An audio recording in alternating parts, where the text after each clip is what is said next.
कोई व्यक्ति अगर घर बना रहा है तो बेसिकली वो खुद से बनाना चाह रहा है, तो किन किन चीज़ों का उसको खुद से ध्यान रखना चाहिए?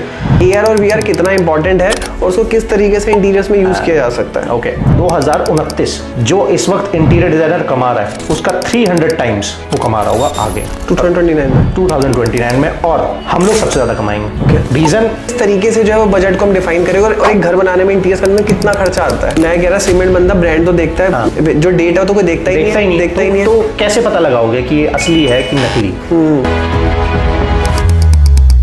हाय दोस्तों, कैसे आप सब? एक बार फिर से आप लोगों का बहुत बहुत स्वागत है। और आज हमारे साथ हमारी स्पेशल रिक्वेस्ट पे हमारे साथ कनेक्ट करे हैं मनीष शरावत जी, जो कि इंटीरियर कोच के फाउंडर है। तो आज के इस पॉडकास्ट बहुत स्पेशल होने वाला है क्योंकि आज हम बहुत सारे इनसाइट्स इनके साथ जो डिस्कस करने वाले हैं, जो कि मुझे लगता है किसी भी इंटीरियर्स के पॉडकास्ट में इससे पहले डिस्कस नहीं हो रखे हैं। That's true. तो मनीष जी, सबसे पहले आप ये बताइए कि किसी भी घर में जब इंटीरियर्स की बारी आती है तो सबसे बेसिक रिक्वायरमेंट्स क्या होती है? देखो, इंटीरियर डिजाइन ना बहुत ही चीजों में फैला हुआ है। जैसे इंटीरियर डेकोर में भी आता है, ठीक है जी। Interior aesthetic point of view से भी देखा जाता है, इंटीरियर वास्तु के पॉइंट ऑफ व्यू से भी देखा जाता है। लेकिन अगर मैं कहूँ बेसिक रिक्वायरमेंट्स करना है किसी भी आम आदमी को अपने घर का डिजाइन करना है तो कलर्स एंड लाइट्स। अगर ये दोनों चीज एक आदमी घर के शुरुआत में पहले सोच के चलेगा तो वो किसी भी एक छोटे से छोटे घर को भी अमेजिंग बना सकता है। लेकिन हालांकि लाइट्स और कलर्स को उसे यूज करना चाहिए, ये बहुत ही एक इंपॉर्टेंट पॉइंट है। अब जैसे हमने बोला कलर्स, तो अब ज्यादातर लोग जब मतलब कलर्स का सुनते हैं उनको लगता है कि वॉल्स पे कलर होते हैं, तो मतलब कलर अब जैसे कह रहे हो तो कहाँ पर कलर जो है वो होने चाहिए? देखो, ऑल्दो डिपेंड करता है सारी चीज बजट के ऊपर। ठीक है कि आपका बजट क्या है। जैसे कि अगर मान के चलो मेरा बजट है 5 लाख, ठीक है, या किसी का बजट है 10 लाख। आप कोई भी घर बनाओगे ना तो घर के अंदर पेंट तो होना ही होना, बिल्कुल होना है। इट्स ऑल अबाउट कि युवा डिजाइनर के यूट्यूब चैनल देखो, उसमें कलर साइकोलॉजी पढ़ो तो आपको इजीली पता होगा कि किस वॉल पे क्या कलर है। अभी आप दोनों में पॉडकास्ट कर रहे हैं, बिल्कुल पीछे हमें ब्लू कलर है जो एकदम देखने में मस्त लग रहा है। बट पॉइंट बस इतना ही है कि जो कलर आप पूछ रहे हो किस वॉल पे होना चाहिए, किस वॉल पे नहीं होना चाहिए, तो बेस्ट वॉल तो यही रहती है कि बेड के बैक साइड वाले में, जिससे बेड का कॉन्ट्रास्ट और वॉल कंट्रास्ट मैच हो जाता है। रेस्ट ऑफ द वॉल को व्हाइट रखो और अमेजिंग इंटीरियर। या फिर बहुत लाइट शेड में भी हम जा सकते हैं। लाइट शेड में जा सकते हो, बाकी डिपेंड करता है टेस्ट कैसा है। कोई डार्क चाहता है, जैसे अगर मैं किसी रूम में करूंगा तो मुझे येलोज बहुत पसंद है, अच्छा, ग्रीन्स पसंद है, ब्लूज पसंद है, तो मेरे को ये कलर भी पसंद है, तो मैं इस टाइप के कलर्स में जाना पसंद करूंगा। अच्छा, अभी जैसे थोड़े टाइम पहले अगर हम बात करें 6 महीने 1 साल 2 साल पहले क्या होता था कि आपको सीलिंग व्हाइट ही करनी होती थी, जो आपकी वीडियो में भी आप ज्यादातर रिकमेंड करते हैं। अभी आजकल ट्रेंड थोड़ा सा चेंज हो गया कि बहुत लाइट कलर आप पकड़ो तो वॉल पे और सीलिंग पे सेम कर दो। तो इन दोनों में मतलब आप किस तरीके से डिफरेंस? आप देखो, वॉल्स के ऊपर, सीलिंग के ऊपर एज सच मैं कलर्स को उतना रिकमेंड उस वे में नहीं करता। मैं कोशिश करता हूं कि वॉल जैसे होता क्या है ना कि आपकी एक वॉल चल रही है, फिर एक ये सीलिंग आ गई सामने, बिल्कुल चलते चलते कोई भी चीज अगर यहाँ दूसरा कलर कर दिया तो सिमेट्री पैटर्न ब्रेक हो जाता है छोटे घरों के लिए। बड़े घर में तो आप कुछ भी करो वो चीज अच्छी लगने वाली। तो मेरा रिकमेंडेशन ये रहता है कि एक्चुअली मेरा एक जो विजन और मिशन है वो मेकिंग इंडिया ब्यूटीफुल, जो आपने कई बार मेरी वीडियोस में अगर आपने देखा तो सुना होगा। तो मेरा मकसद ये रहता है कि देखो, हाई प्रोफाइल क्लाइंट्स तो आते रहते हैं नो डाउट, बट मैं चाहता हूँ कि इंडिया को जो सुंदर बनाना है उसमें छोटे घर ज्यादा होते हैं, जिनका मैक्सिमम एरिया 1000-1200 स्क्वायर फीट होता है। रूम साइज 10 से 12 बाय 15 इसी टाइप के रूम होते हैं। तो मैं इसलिए उनको ज्यादा रिकमेंड करता हूँ कि वॉल और सीलिंग व्हाइट रखो, सो दैट कि सिमेट्री जो है वो कंटिन्यू रहे, ब्रेक ना हो बीच। मतलब बेसिकली जो वाइड ऑडियंस आप उनके हिसाब से, राइट, मैं उनको ज्यादा केटर करता हूँ। और इसमें मेरा ना मतलब नेक्स्ट क्वेश्चन ये रहेगा कि बहुत सारे लोग जैसे घर में जब इंटीरियर्स की बात आती है ना तो सबसे पहला क्वेश्चन उनके माइंड में रहता है बजट। तो मतलब किस तरीके से जो है वो बजट को हम डिफाइन करेंगे और एक घर बनाने में इंटीरियर्स करने में कितना खर्चा आता है? ठीक है, तो मैं इसको आपको एक स्टोरी से सुनाता हूँ। तो सपोज कर लो ये एक हमारा क्लाइंट है राम, एक क्लाइंट हमारा श्याम। राम 90% ऑडियंस है जिनका बजट अंडर 10 लाख है, ठीक है, और श्याम वो ऑडियंस है जिनका बजट 15 भी है, 20 भी है, 25 भी है, मतलब 15 से ऊपर वाले हो। तो पहले हम श्याम वाले की बात करते हैं, हाई प्रोफाइल वाले क्लाइंट्स के लिए, जिनका 15 लाख से इजीली वो लगा लेंगे, थोड़ा स्ट्रेच हुआ तो कर लेंगे।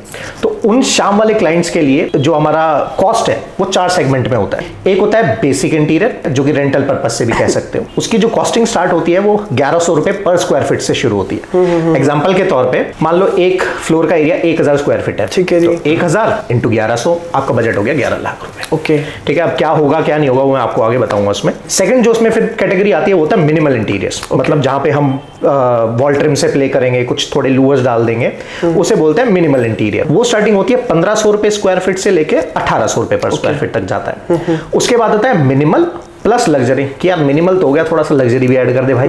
तो मिनिमल प्लस लग्जरी थोड़ा सा उसमें ऐड कर दिया तो वो हमारा चले जाता है 2000 से 2400 रुपए पर स्क्वायर फीट। ओके, लेकिन अब आता है भैया अल्ट्रा लग्जरी। अगर आपके पास ब्लैक मनी है काफी सारा तो फिर वो सीधा 3000 रुपए प्लस जाता है। जो कि ऑल्दो मैं जब जाता हूँ तो भाई बहुत पैसा है लोगों के पास, नो डाउट। मतलब एक टाइम ऐसा आता है जब आपको ये नहीं होता कि इंटीरियर में क्या लगाना है, बस आपको यूनिक चाहिए। तो वो जब हम देखते हैं तो भाई लगता है कि यार पैसा है तो यही है। तो वो 3000 3500 से ऊपर की चीजें हैं, तो वो तो हम बात ही करेंगे तो अलग ही चीज चली जाएगी। तो ये 4 सेगमेंट है, basic, minimal, minimal plus luxury and ultra luxury. Okay, तो ये थी शाम की बात। ठीक है जी। अब आते हैं जी राम पे। जो राम कैटेगरी हमारी सीधी कैटेगरी है, जो है भाई हमारे पास, जो कि सबसे ज्यादा इंडिया में, सबसे ज्यादा इंडिया। तो वो कहते हैं कि भाई हमारा बजट मनीष 5 लाख है, 7 लाख है, तो क्या करना है? तो इसका जवाब जो आपने पहला सवाल पूछा था वो यही है कि आपको कलर्स और लाइट से प्ले करना आना पड़ेगा ही पड़ेगा। तो जो राम कैटेगरी है वो और कुछ मटेरियल्स बता देता हूँ आपके चैनल के थ्रू।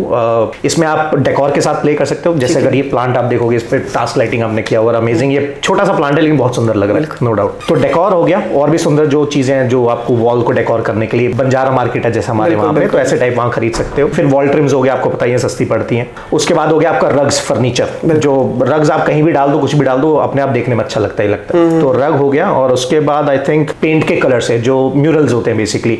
कोई डिजाइन वेव में पैटर्न आ रहा है, कोई ज्योमेट्री वाली बात नहीं कर रहा हूँ, हैवी हैवी शेड्स, बिल्कुल मतलब मिनिमल शेड्स हो, तो पेंट के साथ प्ले करेंगे। जैसे हाफ हाइट तक आपने पेंट कर दिया, 60% हाइट तक पेंट कर। तो अगर राम जी को अपना घर सुंदर बनाना है तो आपको इस कैटेगरी के अंदर आपको यही चीजों के साथ प्ले करना है, wall trims, decor, rugs and paint.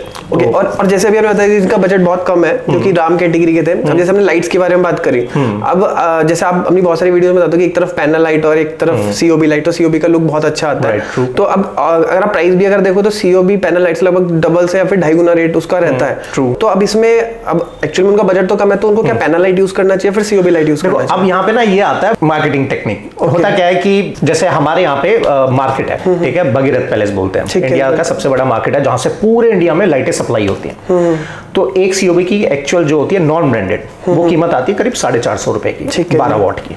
वहीं पे आप ब्रांड में जाओगे तो सेम लाइट पहुंच गई 950 रुपए की। मतलब क्वालिटी में डिफरेंस रहता है वैसे आपके एक्सपीरियंस? ट्रूली स्पीकिंग क्वालिटी में कोई वो नहीं है। अच्छा, कोई आप मुझे बोलो, मैं आपके नाम की कल छपवा के आपके घर भिजवा दूं। अच्छा, सून हम ये भी करने वाले हैं, आपके ऑडियंस को बता देते हैं। अच्छा, तो ट्रेडिंग में भी जल्दी आएंगे हम। तो ऐसा कुछ नहीं है, उनके ब्रांड में एलईडी का फर्क होता है, ओके, और चौक का फर्क होता है। तो एलईडी भी सेम है, चौक भी सेम है, बस इसमें ना एक छोटी सा हमें ध्यान रखना होता है, जो मैं वीडियोस में बताता हूँ, कि जो भी लाइट्स खरीदो ना वो मार्केट के आसपास से लो। ओके, कि आप मान लो, अब मैंने आपको बता दिया 300 रुपए की लाइट है, आप चले गए दिल्ली, अब मान लो एक लाइट खराब होगी ना, तो उसकी सर्विस देने कोई नहीं आएगा। बिल्कुल, ब्रांड का प्राइस ज्यादा इसीलिए होता है कि वो सर्विस अच्छी देता है, दैट्स इट, और कोई मैटर नहीं करता। और कुछ चीजें कुछ फर्क नहीं है, सारी चीजें सेम है, सही चलती हैं। मैंने पूरे घर में लाइट डाली हुई है, मुझे तो पता है। लेडियोर आप बहुत सारे लेडियोर मैंने डाला यार बॉस, क्योंकि लेडियोर ऐसा मुझे लगता है लेडियोर को भी नहीं पता होगा, मैंने लेडियोर को इतना प्रमोट कर दिया है। सेम तो मेरे तो करोड़ों की सेल तो हम ही ने दे दी। बिल्कुल बिल्कुल। तो जो अगर लेडियोर का देख रहा है पैसे वैसे भेजो हमारे पास थोड़े।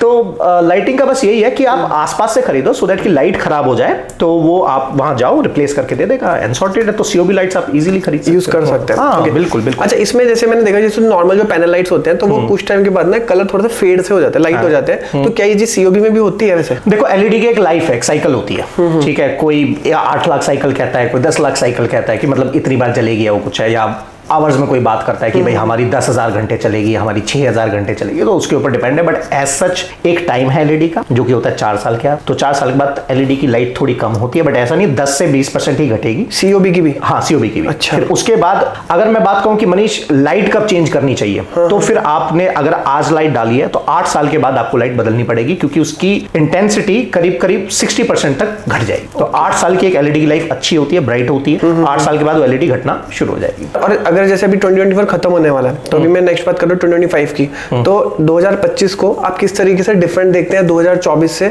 इन टर्म्स ऑफ इंटीरियर्स के किस तरीके से ट्रेंड चेंज होने वाले और क्या क्या चीजें डिफरेंट होने वाली है? जो कि बेसिकली जो अगर 2025 में जो घर प्लान कर रहे हैं फिर उनका नंबर 2025 में आएगा, तो क्या चीज 2024 या 2023 से अलग करें कि उनका घर एक अलग दिखे? ओके, तो यार अभी जैसा कि आपने बताया, अभी हम जब बात कर रहे थे तो आपने बताया मटीशिया गए थे, तो बॉस मार्केट में ना इतने मटेरियल आ गए हैं। बिल्कुल। और सच बताऊं तो डिजाइनर्स, अब मैं आपकी ये टेबल देख रहा हूँ, आप ये बाद में भैया जूम करके इस टेबल को जरूर दिखाना, जो आपने डेफिनेटली, ये जो आर्ट है ना, ये करोड़ों की आर्ट है। और ये आपको नहीं पता, आपने बना तो दिया, बट इस चीज को मैं कम से कम 1-1.5 लाख में आराम से सेल आउट कर सकता हूँ, क्योंकि ये बहुत अमेजिंग चीज बनाई है। बाद में आप ये दिखा देना फोटो पे। तो मैं ये देखता हूँ कि आने वाले 2025 में ना, देखो एक तो चीज है ये कि इंटीरियर डिजाइनर कितना क्रिएटिव हो सकता है, ठीक है। हमने अपने जो पुराना ऑफिस था उसमें जो कैटलॉग्स होती हैं उसको दीवार पे टंगा दिया था, वो अपने आप ही कोई डिजाइन बने। तो अगर आप आगे जा रहे हो तो मशीन फिटिंग पे बहुत सारी चीजें आ गई हैं। ओके, लूवर्स आ गए हैं, फ्लूटेड पैनल, चारकोल शीट्स। अब क्या, पहले महंगे थे, अब क्या है ना, हर आदमी चाइना से इंपोर्ट करता है, कोई अपना ब्रांड का नाम डाल रहा है, कोई तो कंपटीशन बढ़ता जा रहा है। मेरे सारे लूवर्स में तो बहुत सारे इसमें अलग अलग मटेरियल्स हैं, कोई चारकोल लूवर, कोई पीवीसी लूवर्स, उसमें भी बंदे सारा गेम होता है इनकी डेंसिटी का। कोई हैवी है, कोई हल्का है, जिसका इंटीरियर से कोई लेना देना नहीं है। आप दिखने में सेम है, लाइफ भी सेम है, पीछे जो चारकोल की वो जो बुरादा भरा जाता है वो भी सेम है, बस ये है कि डेंसिटी है, कोई बहुत कंपैक्टेड है, कोई थोड़ा लूज में। लेकिन मैं देखा फिनिशिंग का ही फर्क आता है थोड़ा बहुत। देखो पता क्या होता है, आप डिपेंड करता है कहां से खरीद रहे हो, ठीक है। एक होता है कि भाई शोरूम, जैसे अगर मैं ब्रांड्स की बात करूं, मान लो एक हो गया कजारिया का शोरूम, सोमानी का शोरूम हो गया, यहाँ मिल गई आपको टाइल 80 रुपए की। अब आते हैं नॉन ब्रांडेड शोरूम जिनका अच्छा टर्नओवर है, 10-20 करोड़ साल का करते हैं, तो उनके शोरूम कजारिया से बढ़िया होंगे लेकिन ब्रांड नहीं होगा। तीसरा आता है फिर बिल्कुल डाउनग्रेडेड शॉप्स, जो एक नुक्कड़ में गली में ताला खोल के आप जा सकते हो। बिल्कुल, अगर आप उस स्टेज पे जाओगे तो फिर आपको कुछ भी मिल सकता है। अच्छा, लेकिन अगर आप इस ब्रांडेड शोरूम से लोगे तो जो कजारिया बेच रहा है, मैं आपको ये दिखा सकता हूं, अब तो पता नहीं चेंज हो गया, 5-7 साल पहले इस बेल्ट पे कजारिया की टाइल छप रही है, इसी बेल्ट पे कोई और कंपनी की टाइल लग रही है, और दोनों एक ही लॉट से जा रहा है। आप कजारिया का नाम छाप रहे हो, मैं कोई और नाम छाप रहा हूँ। तो लूवर्स का भी सेम है, सब चाइना से माल आ रहा है। चाइना में आप जाओ, बोलो लुई विटॉन का बैग चाहिए भाई, वो आपसे सबसे पहला सवाल पूछेगा किस रेंज में बनाऊं, 1000 का, 5000 का, 10,000 का। तो आपके ऊपर आपको क्वालिटी कितनी अच्छी करनी है। तो जो नुक्कड़ वाला होगा वो सबसे सस्ती क्वालिटी लेके आएगा, तो उसकी टारगेट ऑडियंस अलग है। अगर बीच का शोरूम है, अगर मैं 15 लाख लगा रहा हूं तो मैं शोरूम में जाके खरीदूंगा, तो वहां क्वालिटी से सच कॉम्प्रोमाइज नहीं होता। तो हमें बस वही एक चीज है जो उसमें नोटिस करनी है। जैसे बहुत सारे लोग कहते हैं कि हमें पर्टिकुलर ब्रांड ही लगाना है, जैसे सिंपोलो लगाना है, कजारिया लगाना है, सोमानी लगाना है, और एक होता है कि यार हम बेसिकली यही बोलते हैं कि चलो ठीक है, आप मान लिया बाथरूम फिटिंग्स लगा रहे हो तो ठीक है, आपको दिख रहा है उसमें ऊपर जैगर लगा हुआ है, कूलर लगा हुआ है, तो ठीक है। लेकिन टाइल में तो कोई ब्रांडिंग तो होती नहीं, लगने के बाद सब टाइलें सेम ही दिखती है। तो इसमें आपकी क्या रहेगी, ब्रांडेड टाइल लगानी चाहिए, कुछ डिफरेंस होता है क्वालिटी कंट्रोल इन सब चीजों में, फिर नॉन ब्रांडेड में भी काम चल जाता है? देखो पहली चीज, ब्रांडेड और नॉन ब्रांडेड में कोई फर्क नहीं है। अच्छा, ठीक है। फर्क जो होता है वो आम आदमी नहीं बता सकता, वो या तो आप बता पाओगे या मैं, जो मैं अभी आपकी ऑडियंस को भी बताऊंगा। होता क्या है कि टाइल्स क्या बनती है, एक पत्थर को ही देख लिया, पत्थर की फिल्म बनाई, टाइल पे रखी, और उसको फर्नेस में डाला, पकाया, बाहर निकाल दिया। तो tile is what, a replica of natural stone. बिल्कुल, राइट। अब मेन जो गेम होता है, जो कहते हो ना ब्रांड और ये वो, बाकी मैं ब्रांड का सच किसी का नाम तो नहीं ले सकता, बट जो स्कैनर होता है वो कीमत होती है। अच्छा, कैमरा, ओके, एक टाइल होता है, टाइल के ऊपर कैमरे को लगा जाता है, इतना बड़ा स्कैनर होता है, जैसे हम फोटोकॉपी करते हैं, वो पत्थर नेचुरल स्टोन के ऊपर से ऐसे स्कैन होता है, ओके, जिसमें बारीक से बारीक रेशा जो माइक्रो लेंस पे दिखता है, ओके, वो स्कैनर उसको स्कैन करता हुआ जाता है, फिर उसकी फिल्म प्रिंट होके आती है। यहां से टाइल के रेट के ऊपर पता चलता है, जिसका मैं, और अब मैं नाम नहीं ले सकता कि कजारिया के पास भी वो कैमरा नहीं है, जो एक बंदा है जो उसका ब्रांड फेमस नहीं है, बट उसके पास वो कैमरा है और वो टाइल को दे रहा है। अच्छा आप ये बताओ, जो हाई ग्लॉस टाइल है वो स्किड होगी कि एंटी स्किड होगी? ऑब्वियसली बात है कि स्किड ही होगी। उसने वो टाइल बना दिया जो एंटी स्किड है, हाई ग्लॉस में। हाई ग्लॉस में। अब आप बताओ, मतलब फ्लोर पे यूज कर, फ्लोर पे यूज करो, आप भागो उस पे, पानी डाल के भागो। शायद उसकी आर वैल्यू ज्यादा हो गया, तो अभी आर वैल्यू तो मुझे नहीं पता क्या होता है, बट उसने वो बना दिया। और स्कैनर ऐसा डाला है ना, मैंने लिटरली जाके एक एक रेशा चेक किया। ओके, और वो रेशा तो सारा गेम रेशे का। अब वो तो अपनी खुद इन हाउस है, बाकी वो कैमरा ही करीब करीब 1.25 करोड़ के आसपास का। अच्छा, तो हर कोई तो नहीं खरीद सकता, ऑल दो तो लेकिन छोटी कंपनी ने खरीद लिया, बड़ी कंपनी नहीं खरीद पा रही, या वो इतना इन्वेस्ट नहीं करना चाहती। एक्चुअली क्या है ना, अब ये इनसाइडर न्यूज है, तो वो मैं ज्यादा बोलूंगा ना तो पता चला मेरे पे कोई कोर्ट केस वगैरह हो जाए, तो मैं उसमें फंसना नहीं चाहता। तो बट ऑल्दो है वो बंदा, उसने डाला है, और बंदा नहीं है, पूरी कंप्लीट एंटिटी है वो, उसने पूरी बड़ी फर्म है, तो मैं ये बताना नहीं चाहता, बट अभी उतनी फेमस नहीं, बट जल्दी हो जाएगी। अच्छा, लेकिन मेरे को ना काफी सारे टाइल्स वालों ने, मतलब मेरे को, मैं उनसे फीडबैक लेता हूँ, तो उन्होंने खुद बोला कि जैसे सिंपोलो में बैंड थोड़े से कम आते हैं, कजारिया में बैंड ज्यादा आते हैं, तो इसी मतलब आपने भी ये चीज फील करी है? हाँ, मैंने यार करीब 8 लाख स्क्वायर फीट का लॉट वापस किया था कजारिया का। अच्छा यार, बट हम कजारिया की शायद ज्यादा ही बुराई नहीं कर रहे हैं। नहीं, हम तो एक जनरल बात कर रहे हैं बेसिकली। हाँ नहीं, बट कजारिया में बैंड आए थे। और आपने सिंपोलो भी यूज करा हुआ, यही होगा? मैंने सारा ही करे, बट मैं तो हमेशा नॉन ब्रांड भाई, नॉन ब्रांड पे ही ज्यादा। वो कहते हैं कि आप बीजेपी अंधभक्त मतलब ऐसा टाइप में अगर बोलूं तो टाइल अंधभक्त। अच्छा, बहुत सारे लोगों ने पता नहीं होता कि मतलब इंटीरियर्स में गवर्नमेंट में कुछ है भी कि नहीं है। बेसिकली मेरे को भी इतना कुछ इसमें ज्यादा आइडिया नहीं, तो मतलब आपकी इस पे क्या रहा है कि इंटीरियर डिजाइनिंग है, क्योंकि गवर्नमेंट के हम जितने भी ऑफिस या कहीं पे भी देखते हैं, ऐसा तो कुछ इंटीरियर हुआ नहीं होता, या फिर गवर्नमेंट इंडस्ट्री में इंटीरियर डिजाइनर्स का क्या स्कोप है, इसके बारे में थोड़ा सा बताइए। चलो, अब आपके चैनल पे आए तो आपके ऑडियंस को और जो लोग इसमें आ रहे हैं उनको थोड़ी सी एक बढ़िया टिप देता हूँ। अच्छा, हर इंटीरियर डिजाइनर की एक ख्वाहिश होती है कि भाई जब मैं डिजाइन दूं तो एक बार में डिजाइन अप्रूव हो जाए, बिल्कुल, और पैसे की चिक चिक ना हो। ऐसे पैसे हैं कि बस मैं मेल डालूं और पैसे आ जाए, राइट? सबकी है यही है। गवर्नमेंट में भी डिजाइन होते हैं, यशोभूमि गए, बिल्कुल, तो वो भी तो किसी ने डिजाइन किया, बिल्कुल, वो एंटिटी होगी उसके पीछे। सरकारी टेंडर सुने, ऐसे आर्किटेक्ट्स और इंटीरियर डिजाइन के भी होते हैं। ओके, जहाँ पे देखो गवर्नमेंट में घूस तो चलती है, ये ऑन कैमरा बोल रहा हूँ, और वो देते हैं। जैसे मैं ये पॉइंट को बताने से पहले थोड़ी स्टोरी बताता हूँ। जैसे मैंने अपना एक म्युनिसिपल कॉर्पोरेशन में टेंडर डाला, वो 6 लाख का टेंडर था। ठीक है जी। ये बात है 2018 नहीं, कोविड के बाद। मतलब कंप्लीट था या सिर्फ डिजाइनिंग का था? नहीं, ये मैं सिर्फ कंस्ट्रक्शन की बता रहा हूँ। अच्छा, ठीक है, ठीक है, क्योंकि आर्किटेक्ट और इंटीरियर्स में तो और भी बढ़िया लेवल पे चलता है। बिल्कुल, ठीक है, क्योंकि यार सीधा प्रोजेक्ट ही आपने छोटा सा एक कॉम्प्लेक्स डिजाइन करोगे, उसकी भी बहुत मोटी फीस है, तो पैसा नहीं बता सकता मैं। तो वहां पे 6 लाख का वो काम था, 3% जेई, 2% एई, 1% एक्शन, ये 3 के पास गया। अब चलो एक स्टोरी सुनो, आई थिंक आपकी ऑडियंस भी एक छोटी स्टोरी सुनाता हूँ, इसको थोड़ा सा और रिवाइंड करके बताता हूँ। तो इन सबका फिक्स जाता था। तो एक रिकॉर्ड में क्या हुआ, जो भारत में वो हो रहा था ना, मोदी का क्या बोलते हैं, शौचालय के लिए एक मुहिम चला था। तो टॉयलेट्स बनने थे, 30 टॉयलेट बनने थे। 30 टॉयलेट के अंदर बने कितने? 4। फोटो लगी 30 की। अच्छा, ठीक है। तो अब ये स्कैम पकड़ा गया। तो सर एक नया रूल आया कि जो वहां का लोकल पार्षद होता है या प्रधान जिसे बोलते हैं, वो अब से अप्रूव करके देगा कि हाँ 30 टॉयलेट बने हैं, तो ही बिल पास होगा। बिल्कुल। तो पार्षद का भी 2% जाता है। बाथरूम तब भी 4 ही बनने, तो पार्षद का भी जा रहा है। तो मैंने टेंडर डाला, मैंने तो वहां हाथ जोड़ लिए, ठीक है, कंस्ट्रक्शन नहीं करूंगा। फिर मुझे पता डिजाइन और आर्किटेक्ट कैटेगरी का। ओके, वहां पे नीचे लेवल नहीं होता, वहां ऊपर वाले लेवल पे गेम चलता रहता है। अच्छा, और आप टेंडर डालो, पेमेंट की कोई टेंशन नहीं, बस टाइम पे पैकेट जाना चाहिए और यू विल अर्न ह्यूज। ये मैं भी करना चाहता हूँ, बट मेरे पास ऑलरेडी, अब होता है यूट्यूबर्स भाई थोड़ा अच्छा खासा कमा लेते हैं, तो ऑल दो प्रोजेक्ट की सच कमी नहीं है, तो अभी तक भाई सही चल रहा है सब। अगर जो लोग ये हैं कि भाई डिजाइन करना चाहते हैं, कुछ अलग करना चाहते हैं, तो वहां पे जाओ। और सबसे बड़ी चीज ना, वहां पे इंटीरियर्स में आपके सीधा कॉन्टेक्ट्स बनेंगे IAS IPS, क्योंकि जब भी एक IAS ट्रांसफर होके आता है, तो जो उनके घर अलॉट होते हैं बाहर से, तो ऐसे लगता है एकदम थकेले, अंदर जाओगे ऐसा लगेगा कहाँ आ गए। और वहां पे पैसे की कोई लिमिट नहीं होती। नहीं, मैं बहुत छोटा सा एग्जांपल बताता हूँ। अभी जैसे आपकी डेवलपमेंट अथॉरिटी होती है हर जगह की, तो ऐसी हरिद्वार की भी है। तो वहां पर बेसिकली क्या था कि वहां पे पूरा डिजाइन होना था, वो डेवलपमेंट अथॉरिटी HRD है बेसिकली पूरा। तो वहां पे कोई जेई थे, तो उन्होंने बोला कि हमारा पूरा डिजाइन होना है। तो मेरा एक फ्रेंड आर्किटेक्ट, तो उनको बोला कि आप इसका ना फ्रंट एलिवेशन को डिजाइन करके दिखाओ,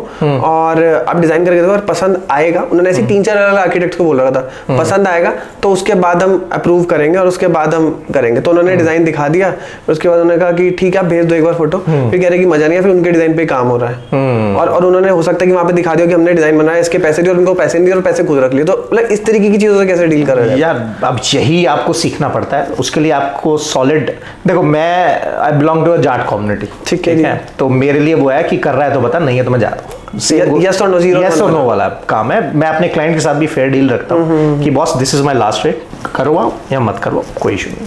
क्योंकि मुझे पता है ना मैं उनको क्या देने वाला हूँ। बिल्कुल बिल्कुल। क्योंकि लोगों को ये समझना ही पड़ेगा, आज नहीं तो कल उनके घर में अगर कोई पैसे बचा सकता है तो वो सिर्फ इंटीरियर डिजाइनर ही है, और अगर वो खुद से करने जाएंगे तो एट द एंड पैसा डूबना है। मैंने भी थोड़े दिन पहले एक रील बनाई थी, मैंने उसमें भी महाभारत का एग्जांपल दिया था कि कौरव जो थे वो ज्यादा स्ट्रांग थे, लेकिन पांडव इसलिए जीते कि उनका किशन जी जैसे कंसल्टेंट अच्छा कंसल्टेंट होना बहुत ज्यादा जरूरी है। That's true. और ये अभी देखो, ये मैं आगे जब आपने मुझे कुछ सवाल बताए तो मैं आगे आपको बताऊंगा। तो आपके वाले क्वेश्चन पे वापस आते हैं जो सरकारी वाले हैं। तो या तो आपको बात सॉफ्ट स्पोकन होना पड़ेगा, जो सामने से बोले यस सर नो सर करना पड़ेगा, तब तो आप उसमें अच्छे से छा सकते हो और you can earn huge amount, जिसमें डिजाइन का वो नहीं होगा कि आप डिजाइन चेंज कर दो। अच्छा, डिजाइन ऐसे अप्रूव होता है, पेमेंट भी ऐसे होती है। ओके। तो वही है कि बस आपको एक सॉफ्ट स्पोकन नेचर के साथ साथ भाई वो कि जी हजूरी करनी आनी चाहिए। तो अगर वो आपको आता है तो अच्छा, जैसे आपने बताया ये लोकेशन के ऊपर मैटर करता है। जैसे फॉर एग्जांपल अगर मान लिया कोई छोटा एरिया है, अब वहां पर तो मतलब गवर्नमेंट के बंदे रहते होंगे तो इतना डिजाइन नहीं करवाते होंगे। अब जैसे आप जैसे NCR से है, तो वहां पर क्या है कि एक अच्छी बिल्डिंग वगैरह क्रिएट करते हो, वहां पर ज्यादा अपॉर्चुनिटीज होती है। तो ऐसा भी कुछ रहता है क्या? अरे बॉस, IAS तो पूरे इंडिया में घूम रहा है ना। आज उसकी पोस्टिंग यहाँ है, कल उसकी पोस्टिंग देहरादून होगी, फिर उसकी NCR होगी, और जो IAS NCR से होके आ गया उसे फिर हर जगह वही चीज चाहिए।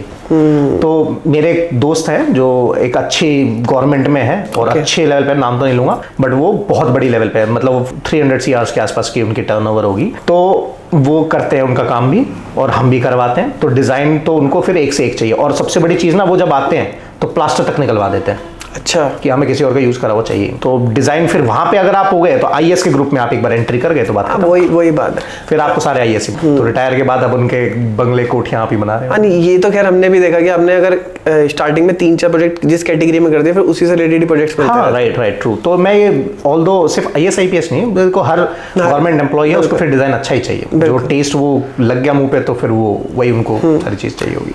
अच्छा, अभी भी जैसे मैंने देखा इंडिया में जैसे काफी सारे घर बनते हैं तो इंटीरियर डिजाइनर लोग बहुत कम ही हायर करते हैं। उनको लगता है कि यार हमने पिंटरेस्ट से फोटो देख के बनवा लेंगे, या फिर यार ये फोटो के इतने क्यों चार्ज ले रहे हैं, है ना, मतलब इनका काम कैसे, कलर ही तो बताना है, कलर तो वैसे भी देख लेंगे। मतलब इंटीरियर डिजाइनर को लोग क्यों नहीं हायर करते, मतलब इसके बारे में आपका क्या कहना है? देखो, इंडिया में मान के चलो 100 बंदों की पॉपुलेशन, 1000 पकड़ लो, एक इंडिया में टोटल 1000 लोग रहते हैं, जिसमें से 900 लोग अपना घर पिंटरेस्ट की इमेजेस देख के बनवाते हैं। ठीक है, अब आते हैं 100 लोग, उन 100 में से 50 लोग हैं जो सिर्फ इंटीरियर डिजाइन को हायर करते हैं सिर्फ डिजाइनिंग के लिए, और काम खुद से कराएंगे।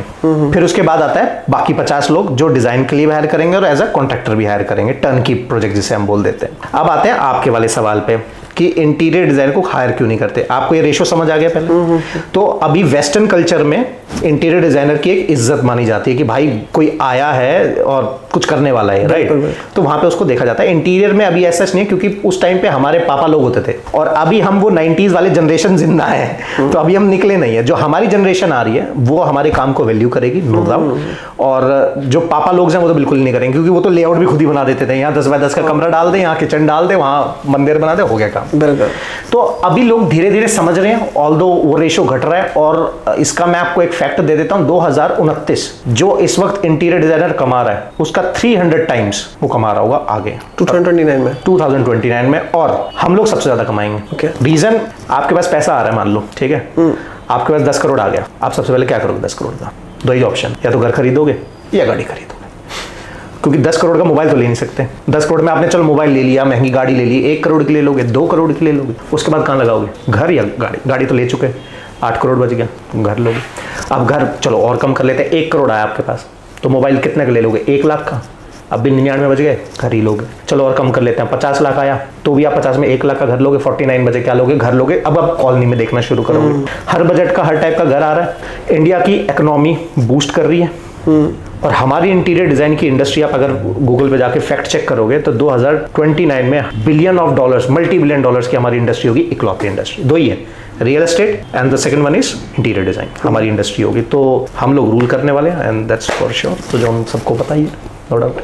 और इसमें मेरा ये है कि जैसे इस इंडस्ट्री में ऑब्वियस बात, देखो हर चीज के एक डार्क साइड्स भी होते हैं, तो मतलब डेफिनेटली इसमें देखो स्कैम्स और सारी चीजें तो रहती हैं। तो क्या क्या स्कैम्स इसमें होने के चांसेस रहते हैं जिसके बारे में लोगों को पता होना चाहिए, और जो कि मेरे को लगता है कि आपके चैनल पे काफी सारी चीजें आपने रिवील भी कर रखी है। यार पता है क्या इशू क्या हो रहा है ना मार्केट में? सपोज करो मैं आया हूँ, आप एज अ डिजाइनर आए, अब मान लो आपके यहाँ एम्प्लॉय काम कर रहे हैं, आई होप कोई एम्प्लॉय बुरा ना माने, तो उनको देखते हैं यार इतना पैसा कमा रहे हैं, अच्छी चीज है यार, ये तो सही कमा रहे हैं यार, ये पैसा इतना है और इसमें तो कोई लोड भी नहीं है, मैं इतना काम इनके लिए कर रहा हूँ, मैं खुद ही क्यों ना कर लूँ। अब क्या होता है, ये सबके साथ माइंडसेट है। आप टीम के साथ भी देखोगे, अब एक ठेकेदार की बात पकड़ लो, तो एक ठेकेदार आया मान लो, वो काम कर रहा है, अब एक घर बनने में 1-1.5 करोड़ लग जाता है, 1-1.5 करोड़ दिखता है, यार इतना पैसा, जिसने पैसा कभी देखा नहीं, वो लेबर गांव से आई है। अब वो क्या करेगा, वो स्विच करेगा, वो कहेगा मैं भी ठेकेदार, ठीक है। अब जो मेन ठेकेदार है वो ऐसे 10 घर बना चुका है, उसका एक्सपीरियंस है। अब वो दूसरा जो बंदा है वो अपनी लेबर लेके आएगा, जी मैं भी ठेकेदार, वो उसी का घर बना के दिखा देगा, जी ये हमने बनाया,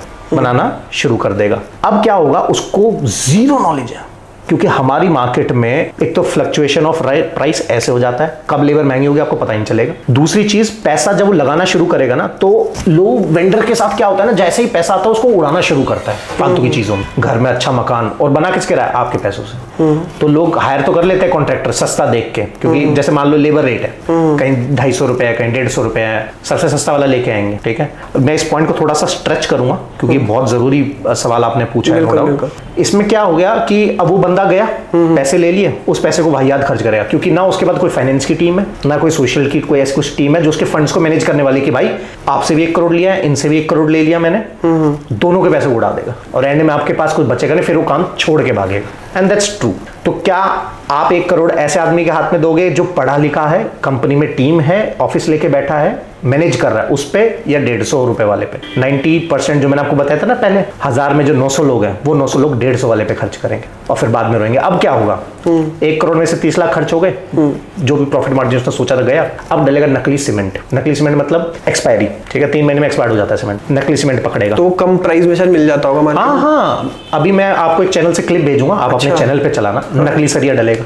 अच्छा, जिंदल का नकली सरिया, एक हथौड़ा मारो बीच में से फट जाएगा सरिया, फिर 3rd क्लास की ब्रिक आएंगी। अब आप बता दो, कोई मेरे को चेक करके बता दे कि ये सरिया असली है कि नकली। मैं कह रहा सीमेंट बंदा ब्रांड तो देखता है, हाँ। जो डेट है तो कोई देखता ही नहीं। तो कैसे पता लगाओगे कि ये असली है कि नकली?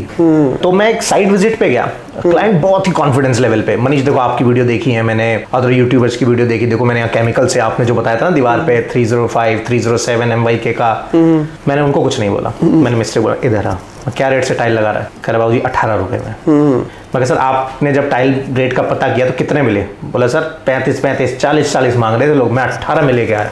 अब ये इस चीज को प्राउड फील कर रहे हैं, बट उन्हें ये नहीं पता उनका हो चुका है, उनके साथ गलत चीज हो चुकी है। उसने प्लास्टर भी छापा है और उसके ऊपर डायरेक्ट टाइल लगा रहे हैं, जबकि केमिकल के साथ टाइल लगाने का मकसद है कि पहले प्लास्टर कर लो, उसको ड्राई होने दो, 6-7 दिन रखो, जब वो ड्राई हो जाएगा फिर स्प्रिंकल करो वाटर, फिर केमिकल से टाइल लगाओ। वो उसके ऊपर डायरेक्ट छाप रहा है। प्लास्टर, टाइल और केमिकल तीनों 1 साल बाद नीचे गिरेंगे। अब आप ढूंढते रह जाओगे गलती किसकी है, दुकान वाले ने माल घटिया दिया, या प्लास्टर गलत हुआ, या टाइल वाले ने टाइल गलत लगाई। और वैसे भी मैंने देखा इस इंडस्ट्री में अगर एक काम को 3-4 बंदे कर रहे हैं और गलत होगा तो सब एक दूसरे के ऊपर उंगली उठाएंगे, कोई अपनी रिस्पॉन्सिबिलिटी लेता ही नहीं है। कोई नहीं लेगा, कोई भी नहीं लेगा।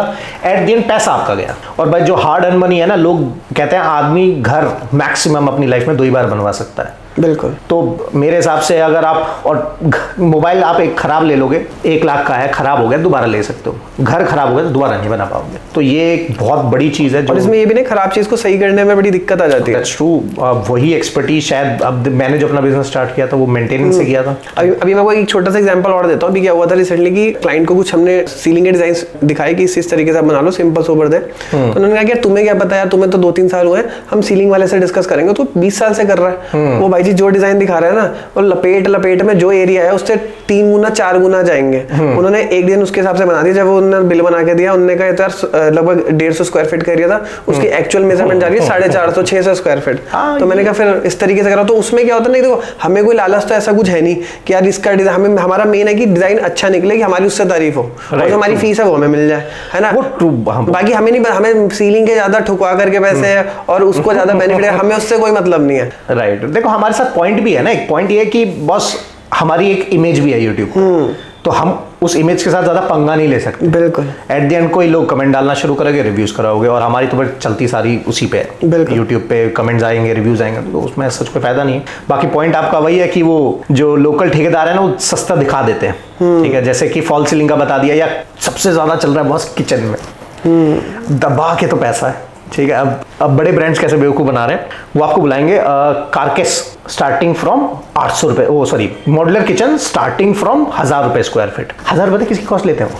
जो ये बॉक्स बनता है ना, खाली बॉक्स का अलग रेट है, शटर का अलग रेट है, और शटर में भी SDHMR है तो अलग, लेमिनेट है तो अलग, एक्रिलिक है तो अलग। ये तो हो गया ढांचा। अब आती है असली कॉस्टिंग, जो होती है एसेसरीज की। अब एक चैनल 3500, 5000, 8000 ऐसे, और एज पर लोगों ने साइकोलॉजी को तोड़ दिया है। मतलब इसको मैं बताता हूँ, एक डार्क साइकोलॉजी इसके पीछे। डार्क साइकोलॉजी ये कहती है, एक आदमी ने, एक इंसान ने अगर किसी काम पे मेहनत कर ली है, अपने 7 दिन उसको दे दिए, ठीक है, तो अब वो मजबूर हो जाएगा, यार मैं नया किसको ढूंढूं, इसी से करा के खत्म कर। तो वो काम है डार्क साइकोलॉजी वालों का 7 दिन तक एंगेज रखने का, और वो आप एंगेज हुए, अब आप दूसरा नया नहीं ढूंढ पाओगे, और वहीं आपके साथ 1-2 लाख आपके गए। तो ये एक डार्क साइकोलॉजी है जिसका लोग अच्छे से यूज कर रहे हैं, तो वो भी है।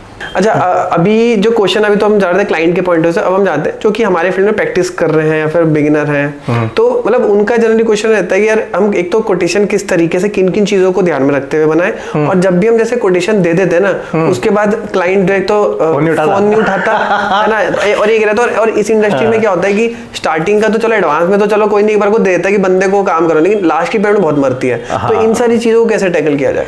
देखो, अब इन दो में से मैं कोई एक जवाब दे देता हूँ, क्योंकि इसका मैं फिर अपने कोर्स में लेके आ रहा हूँ उसका सॉल्यूशन। बाकी आपको बैक कैमरा में बता दूंगा कि जो मैंने अपनी कंपनी को सेट किया है कि हमारी डील सारी क्लोज होती है। मतलब अभी पिछले महीने we have close 83 projects design के। तो उसके एक पीछे ट्रिक है, वो तो है, बट कॉन्ट्रैक्टर में मैं आपको बता देता हूँ, होता क्या है जब कोई स्टार्टअप करता है या कोई शुरू करता है ना, तो उसके लिए पहला प्रोजेक्ट बहुत मायने रखता है। बिल्कुल, कि मैं खर्चा कैसे निकालूंगा, जॉब तो क्विट करके आ गया हूँ। अब सामने से ना क्लाइंट क्या करता है, मनवाना शुरू करता है अपनी टर्म्स पे कि सिंगल बंदा है, तोड़ो इसको जितना तोड़ सकते हो। देखो क्लाइंट भी स्मार्ट है, मानना पड़ेगा आपको, जो कहते हैं क्लाइंट भगवान है। भाई अब देखो कलयुग चल चुका है, कोई भगवान नहीं है, तो सॉर्टेड रखो। आप अपनी एक वैल्यू सेट करो कि मेरी वैल्यू 50,000 की है, मैं 70,000 पिच करूंगा, 50 पे क्लोज करूंगा। अगर 50 से नीचे आता है तो बॉस आपको नहीं लेना है। और ये सबके बस की बात नहीं है, आपको ना करना सीखना पड़ेगा, जो सीखने में मुझे बहुत टाइम लगा। क्योंकि अब एज अ यूट्यूबर हम चाहते हैं हम अपने ऑडियंस को ज़्यादा दे सकें, तो वो गड़बड़ होती है और वो लोग मिसयूज भी बहुत करते हैं। मेरे भी बहुत पैसे डूबे मार्केट में, लेकिन अब 1 रुपया नहीं डूबता मेरा, सारे प्रॉपर आते हैं, बराबर आते हैं। तो कॉन्ट्रैक्टर की मैं आपको बता देता हूँ, कॉन्ट्रैक्टर के बेसिस में आपका सारा गेम होता है पेमेंट शेड्यूल का। ओके, ठीक है। पेमेंट शेड्यूल अगर नहीं बनाया है तो आप भी गए, क्लाइंट भी गया। पेमेंट शेड्यूल बहुत इंपॉर्टेंट है। लोग मेहनत करते हैं कोटेशन के टॉप पार्ट पे, 30 बच ये आखिरी में डेट शेड्यूल और पेमेंट शेड्यूल। मेरे क्लाइंट ही इसलिए फटते थे कि बॉस अभी तो 5 लाख दिया था, अब क्यों? अरे मैं कहा 5 लाख का किचन का माल आ तो गया, और क्या है? बिल्कुल बिल्कुल बिल्कुल, और भी तो आने वाला है। तो क्या नहीं हम बाद में देंगे, ये देंगे वो देंगे। अब मैंने पेमेंट शेड्यूल को सही करने में मुझे 1 साल लग गया। पेमेंट शेड्यूल लोग कैसे लिखते हैं पता है? फॉल सीलिंग पे 10%, इतने पे 20%, इतने पे 30%, और बिल्कुल बिल्कुल गलत। मेरे कोटेशंस में एक चीज ऐसे तोड़ के लिखी है मैंने, वो मैं अपने कोर्स में भी डालूंगा कि एक चीज तोड़ के ऐसे लिखी है कि आप पेमेंट के लिए कोई मना नहीं कर पाएगा। और सबसे बड़ी चीज क्लाइंट, अब क्लाइंट, ये हमने सीखा डिजाइनर पॉइंट ऑफ व्यू से। अब समझते हैं क्लाइंट पर्सपेक्टिव, क्लाइंट क्या सोचता है, क्योंकि हमारे फील्ड में स्कैम सबसे ज्यादा चलते हैं। अब क्लाइंट ये सोचता है यार मैंने कहीं इसको ज्यादा पैसा दे दिया, क्योंकि उसके भी दोस्तों से दिमाग देते हैं भाई थोड़ा पैसा कम देना, कहीं मैंने इसको ज्यादा पैसा दे दिया कि भाई लेके ना भाग जाए, कहीं हो सकता है पैसा उड़ा दे भाई, मेरा कहीं और खर्च कर दे। लेकिन एक्चुअली में बैकअप रखना पड़ता है कि एकदम से कोई सडन एक्सपेंस ना। राइट, तो हम क्या करते हैं, हम ट्रांसपेरेंसी रखते हैं उसकी पेमेंट शेड्यूल में। और अब क्लाइंट हमारी कोटेशन पे नहीं नेगोशिएट करता, वो पेमेंट शेड्यूल पे नेगोशिएट करता है। अच्छा, हाँ, तो ये मैं बता रहा हूँ कि मेरे को 12 साल लगे चीज क्रैक करने में, मैंने कर दिया क्रैक। अब वो कहता है कि नहीं ये पेमेंट मैं इतने पे दूंगा, इतने पे, तो कोटेशन तो फाइनल हो जाती है यूं, उसमें कोई दिक्कत नहीं लगती। अब कोटेशन पे, और हमें पता लग जाता है पहली बात में कि ये आखिरी के पैसे नहीं देने वाला। अच्छा, वो एक्सपीरियंस आ ही जाता है, आ जाता है, तो हम उसको वही मना कर देते हैं। मना क्यों करना है? तो अब स्टार्टिंग में ये बोल दो ना कि यार आपको काम शुरू होने से पहले ही फुल पेमेंट करनी पड़ेगी, अदरवाइज नहीं। अब आप मॉडल किचन वाले हैं, वो तो इंस्टॉल भी नहीं करते, वो ऐसे करके पूरा पहले पैसे पूरे ले लेंगे और बाद में इंस्टॉल करते। देखो ये उनके लिए सॉर्टेड है जिनके पास काम की कमी नहीं है। जो बंदा अभी स्टार्ट करने लगा है, 10 प्रोजेक्ट मैक्सिमम साल में उठा पा रहा है, तो उसके लिए एक प्रोजेक्ट बहुत कीमती है, तो वो एट द एंड क्लाइंट के नीचे झुक जाता है, जो कि हम भी झुके देखते हैं। तो जब काम की कमी नहीं है तब आप में कॉन्फिडेंस आता है। लेकिन वही हाउ टू से नो अ बुक जब मैंने पढ़ी भाई, तो तब मेरे को पता चला कि नो की पावर क्या है। और जब आप नो कहना सीखते हैं तो क्लाइंट आपके पीछे भाग के आते हैं, एंड दैट्स ट्रू, क्योंकि हम क्लाइंट के पर्सपेक्टिव से देख नहीं पाते। आप खुद सोचो कि आपको एक कॉफ़ी अच्छी लगी है, ठीक है, और आपने वहाँ से कॉफ़ी पी, 500 रुपये की कॉफ़ी, लेकिन वर्ल्ड की बेस्ट कॉफ़ी मिल गई, बस आपको 700 रुपये देने पड़ेगे ना, वहीं जाने वाले हो अगली बार, या आपको उसका जेस्चर बहुत अच्छा। अभी हम वहाँ थे जब आप आई थिंक बाहर थे, हर की पोरी पे थे। ओके, उसने एक धागा बांधना था, 750 का धागा खरीदा है, समझ रहे हो? कहाँ से धागा? हर की पोरी पे। अच्छा, ठीक है, तो उसने एक ही चीज बोली। क्या बोला? मेरे को पता है ये 10 रुपए का धागा है, 750 का नहीं है, गाड़ी के लिए था वो धागा। कह रहा बॉस खाते पीते खानदान के लग रहे हो। अच्छा, हाँ, मैं कहा हाँ जी ठीक है। बोला तो खाने में तो आप बहुत खर्च करते हो। मैं कहा बिल्कुल करता हूँ। बोला कभी दीन दान धर्म पे भी कर लो। अच्छा, आज तक तो नहीं किया होगा। मैं कहा नहीं। तो बोला कर लो। मैंने कर दिया। एंड क्यों, वहाँ और भी बहुत लोग थे जो धागा बेच रहे थे, बट उसकी सेल्स पिच इतनी जबरदस्त थी, उसमें मुझे 1 मिनट नहीं लगा कन्विंस कराने में। 750 not big enough money, but उसने मुझे पिच कर दिया वो। तो ये पिच की एक स्टोरी होती है, जो मेरी पिच है, जो हम लोगों को बताते हैं, उनका टेस्ट, उनको क्या सुनना है उन्हें सुनाते हैं। क्योंकि ऑल्दो डिजाइन आप भी अच्छा ही करने वाले हो, मैं नहीं कहता भाई मेरी कंपनी बहुत अच्छी इंटीरियर डिजाइनर कंपनी है, आप उससे अच्छे डिजाइनर, नो डाउट, मैंने आपके डिजाइन देखे, अभी वॉल पे भी देखे, तो डिजाइन आप भी वही करने वाले हो, मैं भी वही। इट्स ऑल अबाउट कि आप कितने कंफर्ट पे जाके उनके साथ डिजाइन कर सकते हो। तो मेरे हिसाब से जो पहला सवाल था आपका कि पैसे वापस नहीं आते, तो पेमेंट शेड्यूल और work timeline, that should be clear. अब आती है इंटीरियर डिजाइनर की, उसमें 2 ही इंटीरियर डिजाइनर की फील्ड में 2 ही हैं बिल्कुल पेन एरियाज। एक project delay, project delay, project delay, ठीक है, और इसकी वजह से मेरे बहुत रिफंड गए हैं। एटलीस्ट मेरा 38 लाख तो अभी मार्केट में ही है। अच्छा, जो लोगों ने नहीं दिया, और मुझे पता आना भी नहीं है, वो कोई लोड नहीं हो जाने दो, वो सिर्फ इसलिए कि डिले कर दिया आपने प्रोजेक्ट, हमारा काम डिले हो गया। अब इसके पीछे मैंने क्लाइंट पर्सपेक्टिव से सोचा। अब ये भाई जो भी सुन रहा है और जिस कैमरे भी मुझे देख रहा हूँ, लिख लेना, बहुत काम आएगा। कि जो क्लाइंट के पर्सपेक्टिव सोचो। अब आप सपोज करो आपने अमेज़न पे एक प्रोडक्ट अमेज़न को छोड़ दो, कोई रैंडम साइट है, कोई भी नाम ले लो यार, क्रिएट वंडर, जब लिखा है नाम है, क्रिएट वंडर करके साइट है, वहां से आपने ये प्लांट ऑर्डर किया, ठीक है, ये 1000 रुपए का प्लांट था, आपने ऑर्डर कर दिया, आपके पास एक मैसेज आया कि हमें आपका ऑर्डर प्लेस हो गया। उसके अलावा उसमें कुछ नहीं लिखा कि वो 1 हफ्ते में आएगा, 10 दिन में आएगा, चलो पहले मैसेज में आ गया कि 1 महीने में आएगा या 10 दिन में आ जाएगा। अब आपके पास 10 दिन तक कोई अपडेट नहीं है, ऑल्दो आपको पता है 10 दिन में आएगा। अब आप 2 दिन देखो यार कोई अपडेट नहीं आया, 4 दिन बाद देखोगे कोई अपडेट नहीं आया, आपके अंदर एक इनसिक्योरिटी होगी यार, कहीं फेक जगह तो पैसा नहीं चला गया। व्हाट वी डिड, हमने इंटीरियर डिजाइन में भी टाइमलाइंस बना दी और इसको बनाने में 2 साल लगे बॉस, बहुत घाटा खाया। अब इट्स लाइक अमेज़न की तरह काम होता है, audience can come live check, अभी आपका ये काम चल रहा है, अभी ये काम चल रहा है, इट्स लाइक ट्रैक होता है ना, शिपमेंट ऑर्डर ट्रैक करते हैं, उसको ऐसे ऐसे ऐसे ट्रैक चेक कर सकते हो आप। अब उसको हमने पहले बता दिया, जाने से पहले वर्क शेड्यूल, आपका डिजाइन इतने दिन में कंप्लीट होने वाला है, ये रही टाइमलाइन, तो अब क्लाइंट फटता ही नहीं है और कभी नहीं बोलता वर्क की काम धीरे हो रहा है। ये चीजें मैंने भी एक बार सोची थी, मतलब इंप्लीमेंट आपने कर ली, मैंने इस तरह सोचा, बहुत मेहनत लगी, बहुत, मतलब इसको बनाना, फिर उनके समझना, कोई 6 दिन बाद फट रहा है, कोई 3 दिन में फट जा रहा है, तो कैसे देखूं कौन सा बेस्ट टाइमलाइन, तो एक रूम का 4 दिन का टाइम दो, बेस्ट टाइमलाइन होता है। और इसमें मुझे एक चीज और देखी, जैसे फॉर एग्जांपल हमने बहुत सारी अच्छी अच्छी चीजें बताई हैं, लेकिन कोई भी व्यक्ति एक इंटीरियर डिजाइनर या फिर कॉन्ट्रैक्टर को हायर करता है, तो मतलब कौन कौन से फिल्टर्स उसको लगाना चाहिए जिसके वजह से पता चलेगा अब फिल्टर लगा दिया, अब ये चीज, अब ये बंदा बढ़िया है, वो फिल्टर लगा गया। इंटीरियर डिजाइनर को, इंटीरियर और कॉन्ट्रैक्टर दोनों को अगर वो हायर कर रहा है, तो कौन कौन से फिल्टर लगा करके हायर करना चाहिए इंटीरियर और कॉन्ट्रैक्टर को? देखो, ऑल्दो मैं हमेशा कहूंगा इंटीरियर डिजाइनर आप as a third party vendor तो मत हायर करो, कोशिश करो अपने इन हाउस से किसी को लेने की। थर्ड पार्टी थोड़ा सा इसको और थर्ड पार्टी मतलब कि जैसे आपकी मेन कोर फर्म होगी डिजाइन इंडस्ट्री कि आप सिर्फ डिजाइन बनाओगे, अब आप काम किसी से कराओ। क्लाइंट कहेगा यार देखो मेरे पास इतना टाइम नहीं है, डिजाइन आपसे तभी कराऊंगा अगर आप काम भी आप ही कराओ। बिल्कुल बिल्कुल आएगा सवाल, आप कहोगे ठीक है जी हम करा देंगे। अब आप कहते हो चलो पंगा ले तो लिया, अब कॉन्ट्रैक्टर ढूंढते हैं। अब कॉन्ट्रैक्टर आप जो मेन सवाल है कि भाई कैसे डिसाइड करें ये कॉन्ट्रैक्टर ठीक है नहीं है, ये है वो। देखो अगर सही काम करना या मतलब पचड़े से जो बोलते हैं, जो स्ट्रेस जोन से दूर रहना, तो खुद के बंदे लगाओ। पेटी कॉन्ट्रैक्टर होता है, मतलब एक हो गया मेन कॉन्ट्रैक्टर, जैसे मैं मेन कॉन्ट्रैक्टर, मेरे नीचे भी सब कॉन्ट्रैक्टर्स। बिल्कुल मेन करो सब कॉन्ट्रैक्टर्स को हायर करने का। मेन कॉन्ट्रैक्टर हायर किया, वो या तो एक ब्रांड होना चाहिए, ऐसे किसी को हायर करोगे तो बहुत फंसोगे। अच्छा, मेरे 3 प्रोजेक्ट फंसे थे बहुत बुरे लेवल पे, और फिर मैं कहा मेरी कुछ अलग सिस्टम हो गया या बाकी हर पूरी मार्केट ही इसी से भरी हुई है। 1000 इंस्टाग्राम सोशल मीडिया से 2 मिनट में वीडियो डाउनलोड करो, मेरा प्रोजेक्ट दिखा दिया गया।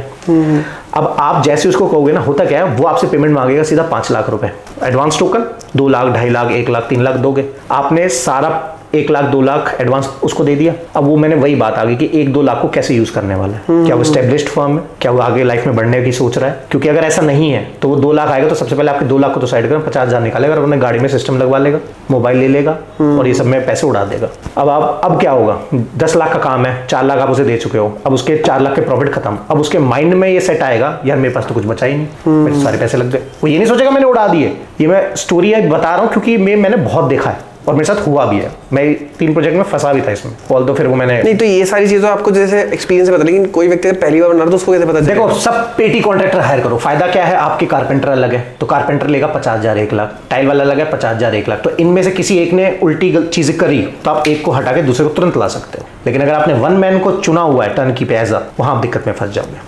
और आप कहते हो यार मनीष इतनी हेडेक कौन लेगा, तो हायर गुड इंजीनियर। 50,000 60,000 70,000 1 लाख तक का इंजीनियर रखो। 1 लाख का इंजीनियर 1 करोड़ कमा के दे देगा। That's for sure. मेरे इंजीनियर्स का इंटरव्यू आप देखोगे ना, मैं आधी जनता, कोई 200-300 इंटरव्यूज में कोई एक सिलेक्ट होता है। इंजीनियर्स में पैसा डालो बॉस, लेकिन अच्छे इंजीनियर में, क्योंकि ऐसे तो इंजीनियर बहुत है। अच्छा इंजीनियर हायर कर लो, आपकी लाइफ सॉर्टेड है, आपको कुछ करने की जरूरत नहीं। मैं देखो मैं आपके सामने बैठा हूँ, इतनी दूर हूँ, और मैं और 2 हफ्ते ऑफिस ना जाऊँ, मेरे को कोई फर्क ही नहीं पड़ेगा, मेरा काम चलता रहेगा। ऑल्दो मैं तो यूट्यूब पसंद है, थोड़े मिलियंस व्यूज भी लेने।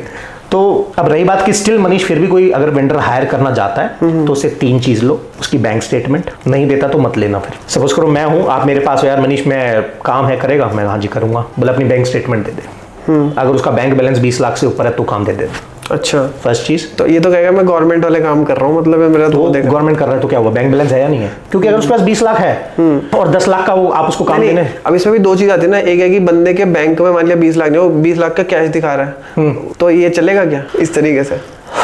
ये एक डिफिकल्ट क्वेश्चन है। तो यार उसको हम जज करने की कोशिश करते हैं, कौन सी गाड़ी है, क्या कर रहा है, पैसा कहाँ है, घर कहाँ है, बैकग्राउंड चेक करते हैं। ओके, कि भाई अगर अच्छी सोसाइटी में ले रहा है, पढ़ा लिखा है नहीं, ऑल्दो अनएजुकेटेड को हायर मत करना। अब इसमें मैं एक छोटा सा एक चीज इसमें आ गई, मान लिया बंदा है, अब वो बहुत सोबर है, उसने गाड़ी सोबर रखी हुई है, तो इसको आप कैसे जज करोगे फिर? एटलीस्ट गाड़ी है ना, पढ़ा लिखा है यार। अच्छा, अनएजुकेटेड को पैसे दे रहे हो, वो क्या करेगा उस पैसे का? इधर उधर उड़ाएगा भाई वो। और अनएजुकेटेड के अगर मैं बात करूं थोड़ा बैकवर्ड एरियाज में, तो वहां पैसे का लेन देन भी बहुत तगड़े लेवल पे होता है, तो कोई फायदा नहीं है। अगर आपको मेन कॉन्ट्रैक्टर हायर कर रहे हो, उसका बैंक बैलेंस चेक स्टेटमेंट लो, नहीं है तो फिर जाने दो, और अगर फिर भी आप कह रहे हो तो फिर उसका बैकग्राउंड चेक कराओ, उसके प्रोजेक्ट्स पे जाके देखो। क्योंकि बॉस एक चीज बता देता हूं, क्लाइंट का पैसा जा रहा है तो क्लाइंट बहुत परेशान कर देगा। मतलब आप ये सोचने मजबूर हो जाओगे, यार क्यों ही कर रहा हूँ, इतनी टेंशन भी लूं, क्लाइंट के लिए सरदर्दी लूं, उसका घर बनाने के लिए इतना करूं, और फिर मुझे ये मिले। आई थिंक मुझे लगता है कि एक चीज हमें और जैसे देख सकते हैं, जैसे फॉर एग्जांपल एक जैसे कारपेंटर है, तो ऑब्वियसली वजह से फॉर एग्जांपल हम हरिद्वार में बैठे हैं, तो हरिद्वार में कोई कारपेंटर मुझे सिलेक्ट करना है, तो अब कारपेंटर तो ऑब्वियसली पता है कि जितने भी शॉप्स वाले होंगे उसको जानते तो जरूर होंगे, तो जितनी भी लकड़ी की जो शॉप्स है जहाँ पे प्लाईवुड वगैरह मिलती है, तो वहां पे जाकर के उनसे कि अरे पेमेंट, जैसे कोई काम करते तो आपसे पेमेंट जब आपको टाइम पे देता है कि नहीं देता है, मुझे लगता है वहां से भी हमें काफी सारी आइडियाज मिल जाएंगे। हाँ ट्रू, आप शॉप पे जाओ, अच्छे कारपेंटर के देखो। होता क्या है ना, इसको मैं थोड़ा सा बता दूं, इससे आपका और ऑडियंस दोनों का जवाब मिल जाएगा।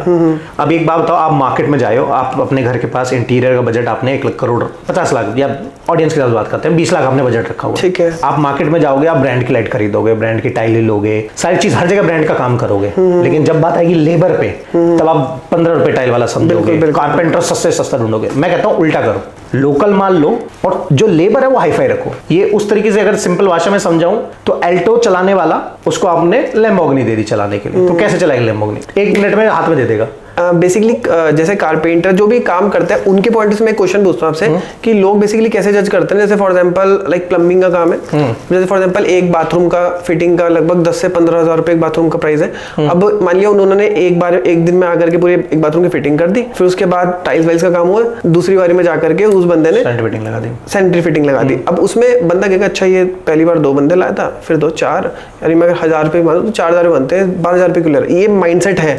तो इस माइंडसेट को मतलब किस तरीके से लोगों को ब्रेक करा जाए? ये तो फिर चिंदी लोग करते हैं। अच्छा, हाँ, और मैं चिंदी लोगों के साथ काम नहीं करता। तो नहीं, आप आओ मेरे से ना, आप अपनी टीम से फेक कॉल कराना। अच्छा, ठीक है, मेरी टीम में सेल्स टीम है, कॉल उठाएगी और उनको आप बोलते हो ये है भाई, आपने कोटेशन भेजी थी, बोले यार इसमें क्या ही लग जाएगा, 1 दिन का तो काम है ये। तो जैसे मुझे बोला कि भाई मोल्डिंग ठुकवानी है तो ऐसे ऐसे करना है, तो पूरे घर में है, तो प्लीज हेल्प चाहिए दो, तो बोले कोटेशन दे दो, तो 50,000 कोटेशन चलेगी। बोला मोल्डिंग तो यार 10 रुपए की आ जाती है, आप 30 रुपए क्यों ले रहे हो? अब इसका पहले जवाब दे देता हूँ, बाकी ऑल्दो ऐसा क्लाइंट मेरे इंस्ट्रक्शंस क्लियर है सिस्टम आपकी टीम को। हाँ, जिसने ये सवाल किया वही कह दो सॉरी सर आपका काम नहीं कर पाएंगे, क्योंकि वो मेरा ऑडियंस नहीं है ना। वो यार हर क्लाइंट अच्छा बंदा चाह रहा है काम करने के लिए, तो मैं भी चाहूंगा मेरा क्लाइंट सबसे अच्छा हो। बिल्कुल। तो मैं चिंदी क्लाइंट का काम नहीं करता। उनको देखो सिस्टम कब चलता है, जब सेल्स टीम को पता हो कि उन्हें क्या करना है और क्या नहीं करना। और मेरी टीम को परफेक्टली पता है कि कौन, हमारे अपने ड्रीम क्लाइंट को नाम दिया हुआ है जिग्नेश। ये मैंने ड्रीम क्लाइंट खुद का बनाया हुआ है। मतलब जिग्नेश नाम ऐसे क्यों है? ऐसे ही फनी नेम लगता है, अच्छा है। और जिग्नेश के पैरामीटर्स हैं कि जिग्नेश सॉफ्ट स्पोकन है, जिग्नेश एजुकेटेड है, जिग्नेश मैरिड है, जिग्नेश के बच्चे हैं, जिग्नेश शाम को 8 बजे घर पहुंचता है, जिग्नेश 9 बजे 2 पैक लगाता है। तो मतलब कोई व्यक्ति जिसकी शादी नहीं होगी वो आपका क्लाइंट नहीं बन सकता? नहीं, ऐसा नहीं है, वो मैंने बताया ना मेरा ड्रीम क्लाइंट है, मतलब उसको मैं भी चाहूंगा यार इसका डिजाइन मैं करूं। जिसका नाम जिग्नेश होगा वो समझेगा। हाँ बोल दो, ठीक है, ऑल जिग्नेश आर वेलकम। तो मैंने बनाया हुआ, लेकिन अब जिग्नेश आके बदतमीज करे, जैसे कुछ लड़कियां होती हैं उनसे बदतमीजी भी करते हैं, और फिर हमारी, अब देखो बड़े बने हैं तो फिर लॉ टीम भी है, फिर हम छोड़ते नहीं है, फिर हम पकड़ लाते हैं कहीं से भी। तो टीम के साथ कोई फालतू बकवास करता है तो मेरे को बोल दो, मार दो, कोई दिक्कत नहीं। टीम के साथ कोई वो छेड़खानी नहीं चलेगी। वो चीज़ है। अच्छा मनीष जी, मेरा इसमें नेक्स्ट क्वेश्चन ये है कि जैसे फॉर एग्जांपल हम जैसे इंटीरियर डिजाइनर्स होते हैं, अब ऑब्वियसली बात है, फॉर एग्जांपल कोई फिलिप्स की कोई एक पर्टिकुलर मॉडल की लाइट ले रहा है, अब वो ऑब्वियसली तो उसको कंपेयर कर सकता है कि यार ये मॉडल लाइट तुम 300 की दे रहे हो, तुम 250 की दे रहे हो, तुम 250 क्यों दे रहे हो या 300 क्यों दे रहे हो, है ना। लेकिन इंटीरियर डिजाइन की जो फीस होती है एक्चुअल, उसको मतलब किस तरीके देखे। अब बहुत सारे क्लाइंट आते हैं, वो बोलते हैं यार तुम तो किसी चीज के 50,000 पे ले रहे हो, वो काम तो 20,000 में कर रहा है, वो 10,000 में कर रहा है, तुम 50 क्यों ले रहे हो। तो इसको किस तरीके से टैकल किया जाए? देखो वो क्लाइंट के मैंने बताया ना, अब मेरे साथ भी पहले क्लाइंट आते थे, अब मेरी टीम को पता है क्या करना है। जैसे कि मान लो डिजाइनर है, एग्जांपल आप 1 लाख रुपए डिजाइन ले रहे हो, मैं सेम डिजाइन 50,000 का करके दे रहा हूँ। Now come the service part. Okay, कि अब काम करते टाइम और काम होने के बाद आपकी सर्विसेज कैसी हैं, जो मैंने बताया ब्रांडेड और नॉन ब्रांडेड में फर्क डिफरेंस आता है। जैगुआर की आप सेंट्री फिटिंग अगर ले रहे हो तो आप कहीं भी बैठे हो, जैगुआर में कोई दिक्कत आई तो उनके बंदे आके ठीक करके जाएंगे। वहीं अब वो जो टीम है, जो customer CRM customer relationship manager की टीम है, उसका भी तो खर्चा है ना बॉस। बिल्कुल बिल्कुल। तो 11 साल तक आप हैसल फ्री लाइफ जीने वाले, जो जैगुआर की वारंटी 11 साल की। अच्छा 11 साल हो गए? 10 साल थी पहले। 10 पकड़ लो, 11 पकड़ लो, कोई नहीं। तो हैसल फ्री लाइफ हो गई। अब आ जाओ नॉन ब्रांडेड पे। चला तो चांद तक, नहीं तो शाम तक, ऐसे भी प्रोडक्ट है, बाकी और अच्छे भी प्रोडक्ट्स हैं। तो मैं बस उसकी ट्रिक मैं क्या देता हूँ, आसपास के एरिया से कर दो, क्योंकि उनकी वारंटी के लिए कोई आदमी नहीं आने वाला।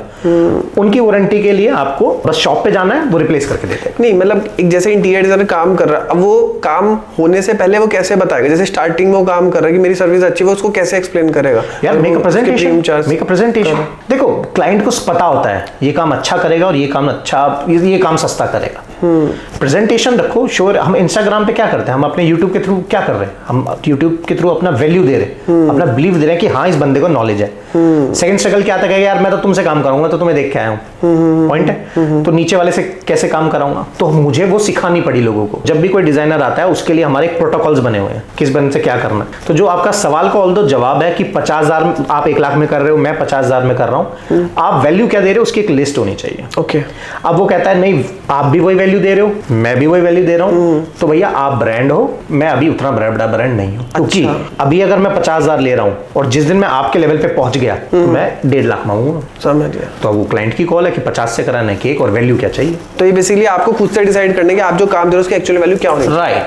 आप अपने आप ऐसा कोई फिक्स आंसर नहीं है इसका? नहीं, इसका ऐसा कोई फिक्स आंसर नहीं है। आप अपने यहाँ लेवल कहाँ देखते हैं, तो वो चीज़ है। जैसे मैं अगर साइट विजिट पे जाऊंगा तो समटाइम्स 50,000, समटाइम्स 1 लाख, समटाइम्स 20,000, मैं कुछ भी ले सकता हूँ। Totally depend. जैसे पिछले 2 महीने आई थिंक पिछले डेट मुझे याद नहीं, मैंने साइट विजिट करी, वो मुझे करनी ही थी क्योंकि मेरे को सोशल मीडिया पे कुछ अलग करना था। और जब मूड हुआ तो 3 महीने के ट्रिप पे था, free of cost site visit करी। अब इस ट्रिप पे जाऊंगा तो पेड विजिट करूंगा। अच्छा उसमें फ्री ऑफ कॉस्ट करी थी आपने? हाँ, पूरी फ्री ऑफ कॉस्ट विजिट थी यार, कोई पैसा नहीं था। 14 लाख रुपए लगे थे मेरे। ओके। हाँ, तो फ्री ऑफ कॉस्ट विजिट, सबको पैसा, वो मतलब पैसा नहीं दिया, मतलब फ्री ऑफ कॉस्ट विजिट रखा। ऑल्दो बहुत ही हेक्टिक ट्रिप था यार, नो डाउट। मतलब जो बंदे गाड़ी लेके जाते हैं तो काफी चीज सीखी भी, लेकिन भाई ईस्ट वाली ट्रिप पे पैसा रखूंगा। अब आएंगे लोग कहेंगे, तो मैंने अपनी वैल्यू सेट करी। बिल्कुल। चलो आपके प्लेटफॉर्म पे रिलीज कर देते। तो मेरी जो विजिट रहेगी अक्टूबर में शुरू होगी और उस एक विजिट का चार्ज मैंने रखा 30,000 रुपीज। ओके। अब जो बंदा 10 लाख खर्च कर रहा है अपने घर में, अगर वो 30,000 नहीं दे सकता तो he is not my Jignesh. बिल्कुल। आप किसी और से करा लो और मुझे नहीं चाहिए। अगर आप 10 लाख खर्च करके 30,000 नहीं है तो you are not my client. 10 lakh दे के आप 30,000 का खर्चा कर रहे हो तो ये भी मेक श्योर है, अब ये मेरा काम है कि उस 30,000 में मैं 3 करोड़ की वैल्यू दूं।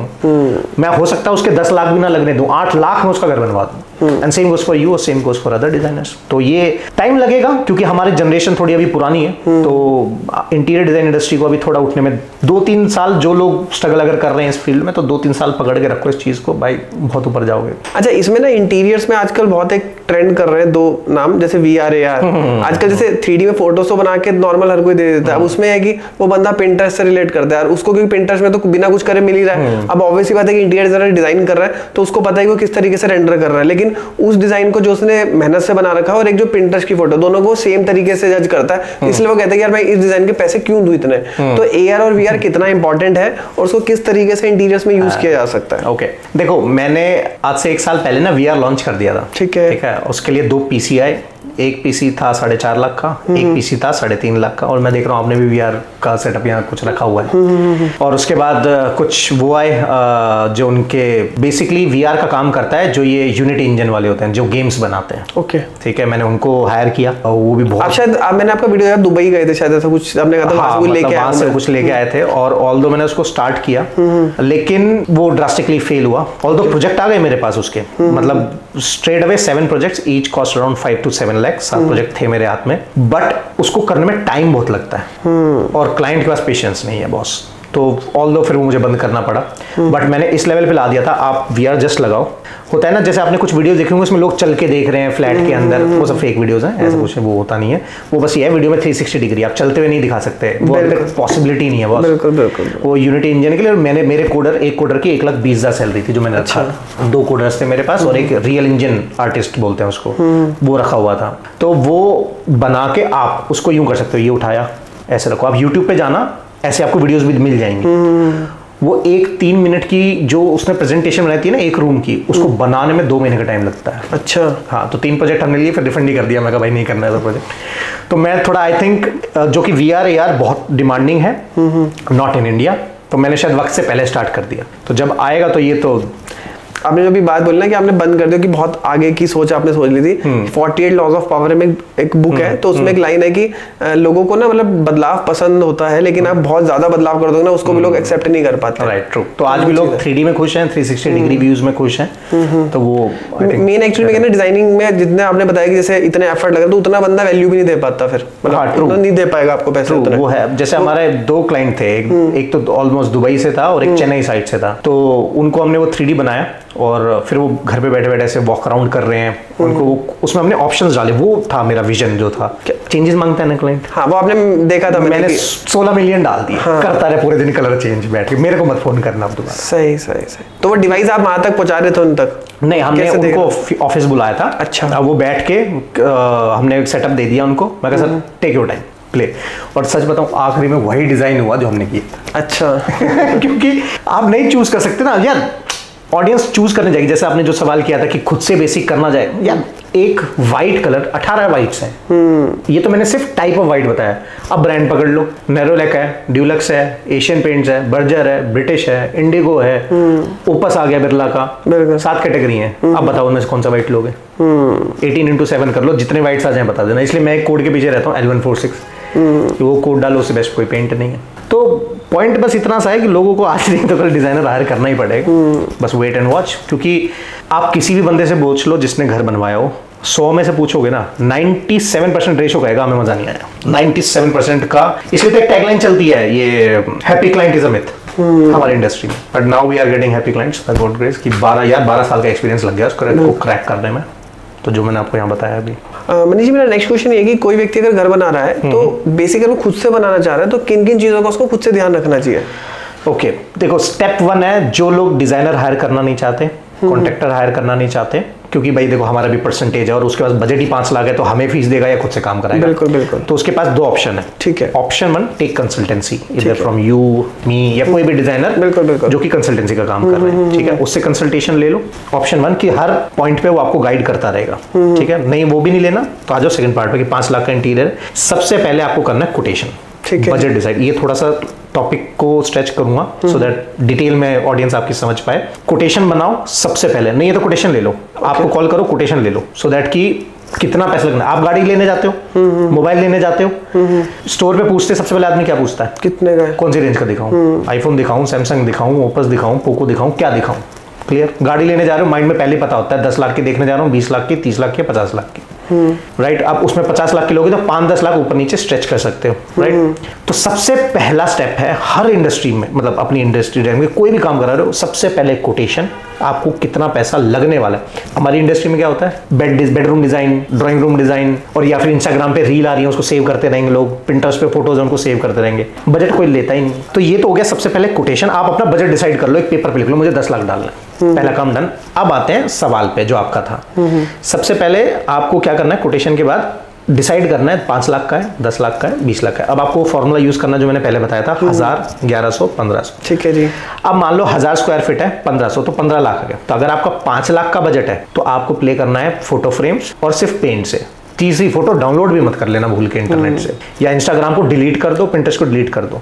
फोटो फ्रेम्स, अब मैं आपको कुछ फोटोज आप दिखा देना जो पेंट और डेकोर के साथ प्ले हो रखा है, वो आप दिखा देना। अगर 10 लाख से ऊपर का बजट है तो आपको करना है पेंट, आपको उसके साथ वॉलपेपर्स आप ऐड कर सकते हो, और आपको डेकोर के आइटम्स, अगेन ये 3 चीज आ गई। 15 लाख से ऊपर जाते हो, अब 300 350 स्क्वायर फीट के आसपास आप लूवर डाल सकते हो। अब आप आ गए 20 लाख से ऊपर, तो लूवर्स आ गए, ये आ गए। अब इनकी क्वांटिटी बढ़ा सकते हो। जहां मैंने 300 स्क्वायर फीट बोला कि कोने में कहीं डाल दिया, उधर कोने में डाल दिया, अब आप 500-700 स्क्वायर फीट तक जा सकते हो, फॉल सीलिंग भी करा सकते हो। तो जो लोगों को मैं यही कहूंगा कि अगर 5 लाख का बजट है तो एज अ कंसल्टेंसी किसी से कोटेशन ले लो। बॉस को यार, नहीं तो दूसरी एजेंसी को यूज करो, फ्री में कोटेशन दे देगी। At least now you an idea कि बॉस मैं 10 लाख का, नहीं तो लोग पता क्या करते हैं, कारपेंटर पकड़ लेंगे, पेंटर पकड़ लेंगे, टाइल वाला पकड़ लेंगे, उनसे सस्ते रेट करा लेंगे, लेकिन फिर लगाना चालू करेंगे। 1000 क्लाइंट बता सकता हूँ, 1000 से ज्यादा क्लाइंट जो है अभी मेरे पास, जिन्होंने काम शुरू किया अब आखिरी में आ रहे हैं, जिन्होंने उस टाइम पे डिजाइन नहीं लिया, बिगड़े हुए काम ज्यादा, अब आ रहे हैं क्या बोल के कि मनीष हमारा वो ठेकेदार काम छोड़ के भाग गया, यार मनीष ये कुछ कर सकते हैं, मेरा पैसे खत्म हो गया। आप मैंने वीडियो बना के डाला क्लाइंट की लाइव। अच्छा। मैं ट्रिप पे था, वहां भी यही था, आर्किटेक्ट ने बोला 60 लाख का बजट है, लगा लेना जी, इतना ही लगेगा। अब वो डिजाइन रेडी हो गया, लेकिन अपनी डिमांड बढ़ाता गया। जकूजी ले आए, सैनिटरी फिटिंग ले आए, ये ले आए, वो ले आए, 60 लाख में सिर्फ स्ट्रक्चर रेडी हुआ, इंटीरियर तो भूल जाओ। नहीं बेसिकली मैं बताता हूँ, जैसे ये सिनेरियो में ना बेसिकली हमारा जो तरीका वो ये है, जैसे फॉर एग्जांपल आपका एरिया, हम बोलते हैं कि पहले आप ना डिजाइनिंग करवा लो।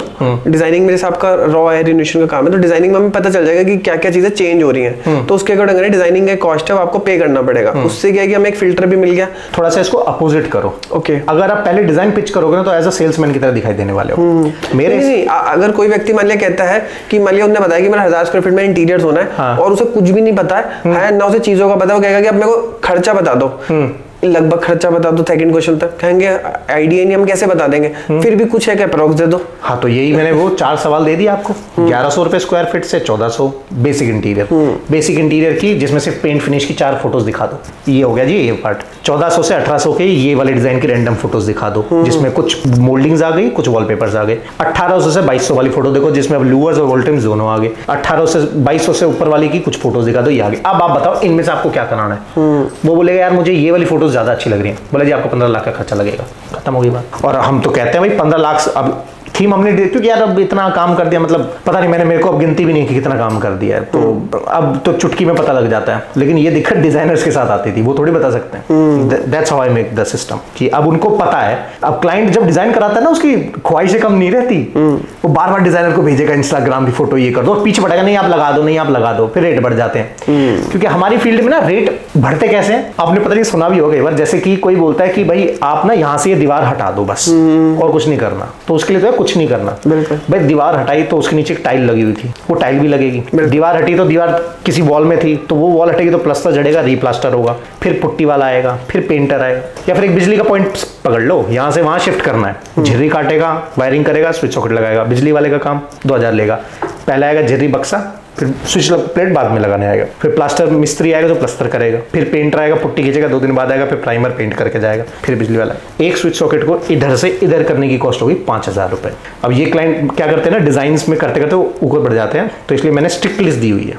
10 लाख का बजट है तो ये 3 ही आइटम लगेंगे, that is paint, decor and wallpaper. इससे ऊपर क्लाइंट बोल दो जी हमारी पॉलिसी है, नहीं कर सकते, एट द एंड वो थोड़ी अच्छा लगेगा कि क्लाइंट को हमने बना के दे दिया, वो कहीं और से काम, क्योंकि हमारा पैन इंडिया लेवल पे काम है। पैन इंडिया लेवल पे अब बंदा क्या करेगा, गाली देगा एट द एंड कि यार 10 लाख बोला था, देखो मेरे 15 लग रहे हैं, और हमें बदनाम कर देगा। तो हमें इसकी पॉलिसी, और अगर वो कहता नहीं फिर भी लगाओ, तो मेल पे एक्सचेंज होता है चीज। तो मेरे हिसाब से ऑडियंस खुद से काम करा रही है, quotation is the number 1 part. उसके बाद डिजाइनर से कंसल्टेंट करो क्या क्या लेना चाहिए, या खुद से पीपीटी बना लो। और अब आपके ऑडियंस को पता लग गया कि 10 लाख के बजट में 1100-1500 जो मैंने रेंज बताई है, उसमें क्या क्या आते हैं। अच्छा, जैसे क्लाइंट जो है मतलब उन्होंने डिजाइन ले लिया और उसका जो पेमेंट ही नहीं दे रहा, या फिर बहुत सारे क्लाइंट क्या करते हैं, भी रिसेंट का एक केस बताता हूँ, उन्होंने कहा कि एक डिजाइन करो, हमने एल्यूशन डिजाइन किया, तो उन्होंने बोला हम इसकी फोटो खींच लेते हैं और हम जो एक बार फादर का डिस्कस कर लेंगे। तो इस तरीके से कैसे स्मार्ट क्लाइंट। अब हम देखो होता क्या है, अभी आपने उसका जब डिजाइन देने से पहले कोई पेमेंट शेड्यूल सेट किया था ना, कि कितना, देखो जैसे डिजाइन ही एक था, ठीक है, हमारी पेमेंट शेड्यूल है। अगेन जैसे कॉन्ट्रैक्टर वो कंस्ट्रक्शन में करते हैं, तो अब पॉइंट क्या आता है कि आप उसमें बना लो, बहुत सिंपल सी ट्रिक है, और सारी इंटीरियर डिजाइन इंडस्ट्री की प्रॉब्लम सोल्व हो जाएगी।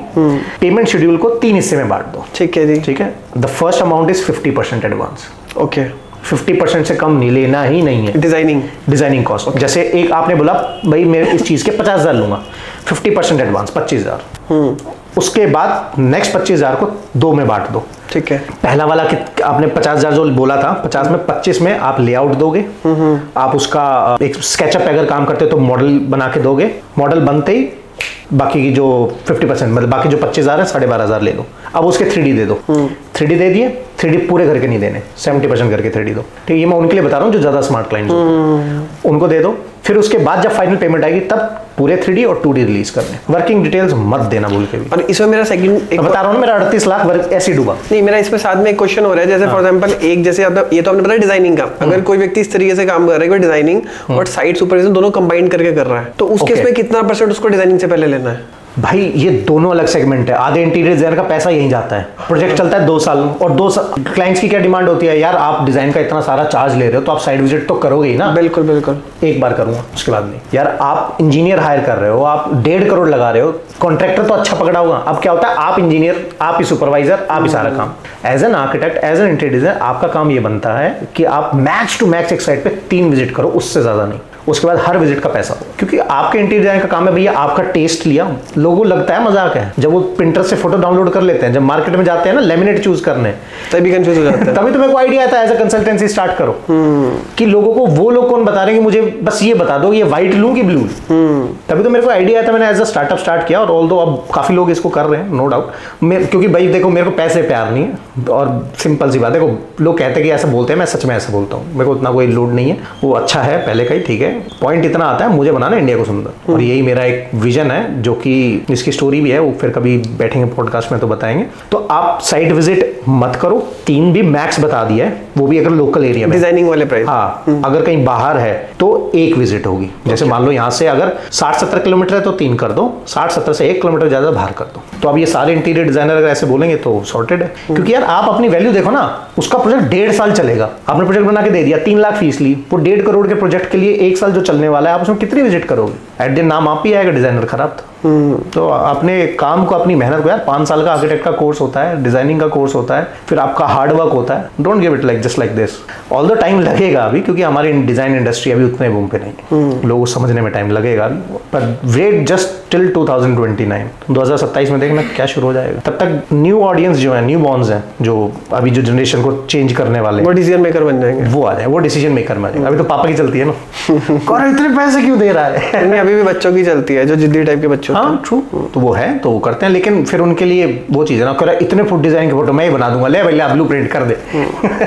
तो आज वो कैटेगरी है, तो वो जल्दी स्वाइप अप हो जाएगी और फिर नई रील्स और शॉर्ट्स आ जाएंगे हमारे। अच्छा, अब मेरा लास्ट क्वेश्चन ये है एआई के ऊपर, कि एआई जो इतना तेजी से जो डेवलप हो रहा है, बढ़ रहा है, तो बहुत सारे लोगों का कहना है कि यार इंटीरियर डिजाइनर्स के लिए बड़ा खतरे की घंटी है, ऐसा कुछ है, तो इसके बारे में आपका क्या? नहीं, कुछ एआई को देखो, AI is a very good thing, no doubt, but interior design में AI is good as a Pinterest. नहीं, बेसिकली जैसे 3D प्रिंटिंग का यूज करके जैसे घर बनता है। अच्छा, 3D प्रिंटिंग का उसमें भी काफी, वो तो बहुत अच्छी चीज है, वो अच्छी चीज है। आई थॉट कि आजकल बहुत सारे हैं, जैसे क्या नाम है, remodel.ai है, और पेंट का है कि उसमें फोटो डालो, आपके घर के पेंट निकल के आ जाएंगे। remodel.ai क्या कर रहा है? एक ह्यूज अमाउंट के डेटा को एक्सेस करता है, कंपाइल करता है, और वो आपको सामने से दिखा देता है, राइट? यही है, इससे आगे कुछ नहीं है। वो भी तो पिंटरेस्ट ही हुआ ना। अब वो ये थोड़ी बताएगा कि कोड कौन सा है। एशियन पेंट का ये जो अंदर ग्रे पेंट दिख रहा है, वही तो सारी डील है ना। पिंटरेस्ट से तो मैंने फोटो ले ली जो मेरे घर से एकदम एग्जैक्ट मैच कर रहा है। आप किसी प्रोजेक्ट का 3D बना के दे दो, 3D में क्या हो, तो पिंटरेस्ट है, कहीं से भी ले लो। अब आता है मेन गेम, प्लाई कितने mm की डालूं, कौन सी डालूं, SDHMR डालूं कि लेमिनेट डालूं कि एक्रिलिक डालूं, लेमिनेट डालूं तो 0.8 डालूं कि 1 mm डालूं, 1.2 डालूं कि 1.4 डालूं। दैट्स द रियल गेम ना, जहां हमारी मेहनत लगती है। तो एआई से इंटीरियर डिजाइनर को अभी कोई दिक्कत नहीं, आगे इन फ्यूचर कुछ आ जाए तो बता नहीं। बाकी VR और AR, VR is like headset, AR is कि आप घर के बाहर खड़े हो जाओ, घर के बाहर ही फोटो जनरेट कर देगा। तो वो एक एआई मेरे को करना है, बट हमारी इंडिया उसके लिए भी रेडी नहीं है। तो अभी वो 360 डिग्री पे और वैसे व्यू पे खुश है, तो जब एआई का जमाना आएगा तो वो भी कर लेंगे। ऑल दो टीम तो पता ही क्या करना है। ओके मनीष जी, बहुत बहुत धन्यवाद, मुझे बहुत बढ़िया लगा, और बहुत सारी चीजें आपसे बात करके मुझे सीखने के लिए मिली, और हमारे चैनल पर आए और हमारे यूजर्स को इतना इन्फॉर्मेशन, अच्छा इन्फॉर्मेशन दे करके एजुकेट किया। Thank you so much. Thank you so much sir, मिलके आपको भी, और ऑल द बेस्ट।